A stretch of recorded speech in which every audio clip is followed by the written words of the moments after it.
Mahalla ham onang, ham otang hikmati bejizga aytilmagan. Mahallaning tarbiya maskani sifatida yanada shakllanishiga barcha birdek hissa qo'shmoq lozim. Shularni hisobga olgan holda mahalla va qishloqlarda jamoat tartibini saqlash, huquqbuzarliklar profilaktikasi va jinoyatchilikka qarshi kurashish faoliyatini bevosita amalga oshirish, shuningdek fuqarolarning xavfsizligi va osoyishtaligini ta'minlash borasida mahalla yettiligi tarkibida profilaktika inspektori faoliyati yo'lga qo'yilgan. Aholi muammolarini yaqindan o'rganish maqsadida mahallabay, xonadonbay va fuqarobay tamoyillari asosida ishlash tizimiga o'tgan. Sherzod Yusupov, Samarqand viloyati Payariq tumani G'oyibota mahallasi profilaktika inspektori. 1980-yilda tug'ilgan qahramonimiz 2007-yildan buyon ichki ishlar organlarida xizmat qilib kelmoqda. Xizmat faoliyati davomida 4 marotaba rag'batlantirilgan. Soha xodimlari o'rtasida o'tkaziladigan turli ko'rik tanlovlarda faol ishtirok etadi. Shu Yusupov Sherzod mahallamizda faol. Xalq bilan, aholi bilan muomalalari yaxshi. Hozirgi paytda o'zi yoshlar bilan ham ishlayapmiz.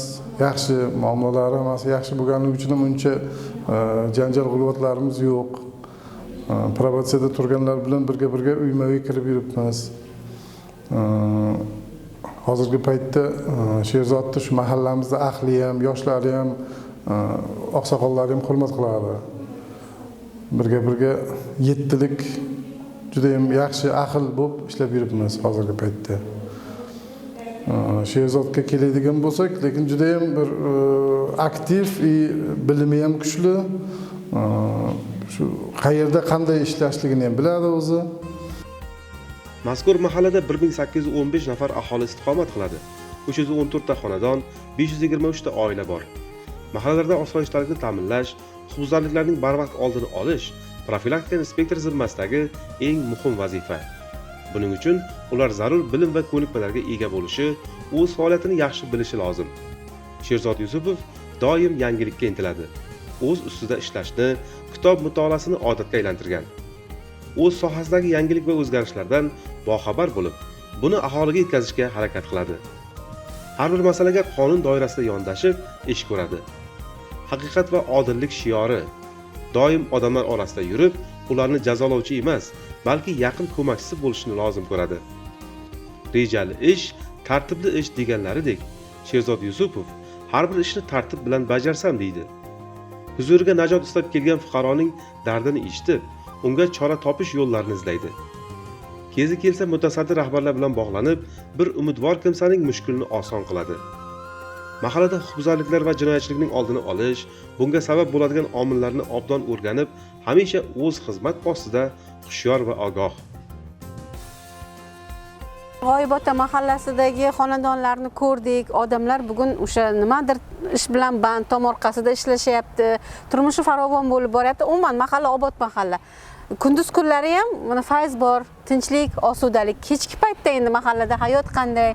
Jinoyatchilik, huquqbuzarliklar yo'qmi? Endi opam, kechki vaqtlar mahallamizda o'zimizning fuqarolar tomonidan ko'maklashuvchi tashkillashtirganimiz ko'maklashuvchi fuqarolar bor. Tungi vaqtda jamoatchilik, o'zimiz tilda olganda jamoatchilik ko'maklashuvchi fuqarolar bor. Tungi vaqt chiqadi. Undan tashqari viloyatimizda patrul post xizmati xodimlari keladi. Tungi xizmatlarga keladi. Biz bilan birgalikda tungi xizmat olib boriladi shu joylarda. Keyin hozirgi kunda davlatimizda, prezidentimizda 2025-yil 3-yanvardagi 1-sonli qaroriga asosan mahallalarda kirish, chiqish joylarini kameralashtirish, ularni xizmat xonalariga integratsiya qilish bo'yicha ishlarni olib borib, mana hozir mahallamizda kirish joyida bu qo'shni mahalla bilan katta ketadigan chorrahadan mahallamizga kirish joyiga kelishilgan holda fuqarolarimiz tomonidan mana o'zi kuzatuv kameralari qo'yilgan.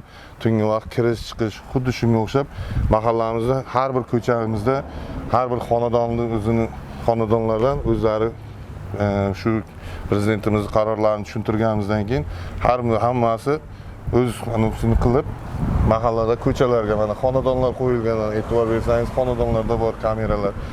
Odamlarni bugun huquqiy dunyo qarashi ham oshgan. O'zgaryapti. Shu targ'ibotlarning orqasidan hamma fuqaro to'liq tushungan holda kuniga mana mahallamizda yig'ilishlar qilamiz, fuqarolar keladi, targ'ibotlar bo'ladi. Shu targ'ibotlar orqasidan hammaga o'zining mol mulkini qarovsiz qoldirmaslik, shu mol mulkiga ehtiyot bo'lishlik to'g'risida targ'ibotlar, shu sababli hozir kuzatuv kameralar aholimiz to'g'ri tushungan holda o'zini o'zi jinoyatchilik xavfsizligini ta'minlash bilan ishlayapti. Voyaga yetmagan yoshlar bilan qanday ish olib borilyapti? Probatsiya ro'yxatida turuvchilar yo'qmi? Voyaga Nazoratdagilar. yetmagan yoshlar bo'yicha bugungi kunda bitta bizda probatsiya emas, profilaks hisobda turadigan yoshlarimiz bor. Bugungi kunda bitta profilaks hisobda turadigan yoshlarimiz bor. Bu bo'yicha xonadoniga borib har kuni yoshlar yetakchisi, mahallamiz yoshlar yetakchisi har kuni suhbat olib boradi. Nima ish bilan shug'ullanyapti, nima qo'yapti. Bugungi kunda mahallamizda katta savdo markazi bor. Hozirgi kunda o'sha savdo markaziga u bilan ish bilan ta'minlab, shu savdo markazida ish bilan ishlayapti. Hozirgi kunda ish bilan o'zini o'zi ish bilan oilasiga ko'maklashyapti. Ushbu mana bu o'tgan sodir etgan huquqbuzarlikni qayta sodir etmaslik uchun profilaks ishlarni olib boryapmiz. Probatsiya hisobida turmaydi, profilaks hisobda turadi bizda yoshlar bo'yicha. Bir so'z bilan aytganda mahalla tinch, yashil toifada. Yashil toifadagi mahallamiz hozirgi kunda. Atrofingizga nazar solsangiz, cheksiz ne'matlar ichra ekanligingizni anglaysiz. Bu dunyoda borligingiz, kasb-koringiz borligi, oilangiz yoningizdaligi bu oliy saodatdir. Bu bebaho ne'matlarning qadriga yetish lozim. Qahramonimiz ana shu shiorga amal qiladi.